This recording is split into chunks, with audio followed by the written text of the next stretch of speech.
Contingency is something that's really part of our very ordinary experience. It names the fact that things come into being and they pass out of being. Think for a second of a great, majestic summer cloud that billows up and then fades away in the course of a lazy August afternoon. It comes into being and then in a very evanescent way, it passes out of being. Now think of all the plants and flowers that have grown up and then withered and faded. Think of all the human beings who have come and gone. Psalm 90 says, Lord, teach us to remember the shortness of our lives, that we're like grass that grows in the morning and by evening withers and fades. The Psalm says, our lives are over like a sigh. Even those things that seem so permanent. Think of a great mountain range like the Rocky Mountains. If we had over the many eons and millennia a time-lapse camera that could film the emergence of the Rocky Mountains, their endurance for a long period of time, and then their erosion, and then we speeded up that film, the Rocky Mountains would look for all the world like that fleeting summer cloud. Well, that's the starting point of Thomas's proof. Things come into being and they pass out of being. And this means something. It means they don't carry within themselves the reason for their own existence. We have to explain them by appeal to an extrinsic cause.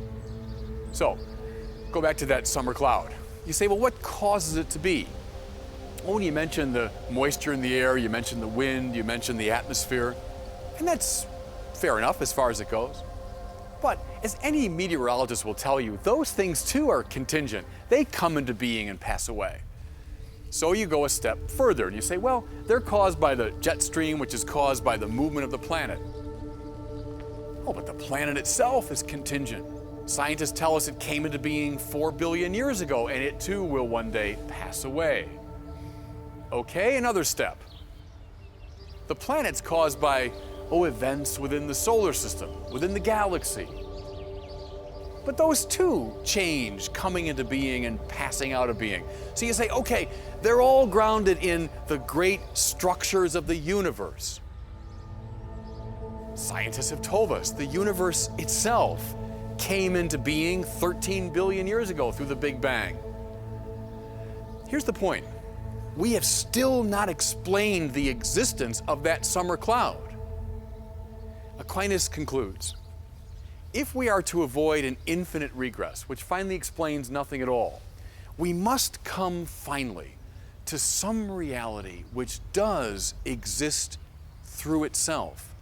We must come finally to some necessary being whose very nature it is to be.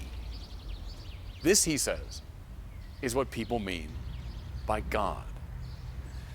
Then he makes this connection. Keep that proof in mind, and then remember the answer that Moses got when he asked God, if they ask for your name, what will I tell them? And the Lord responded, I am who I am. Not one being among many, not one contingent reality among many, but God says, on Thomas's reading, I am the one whose very nature it is to be. This is what Christians mean by God.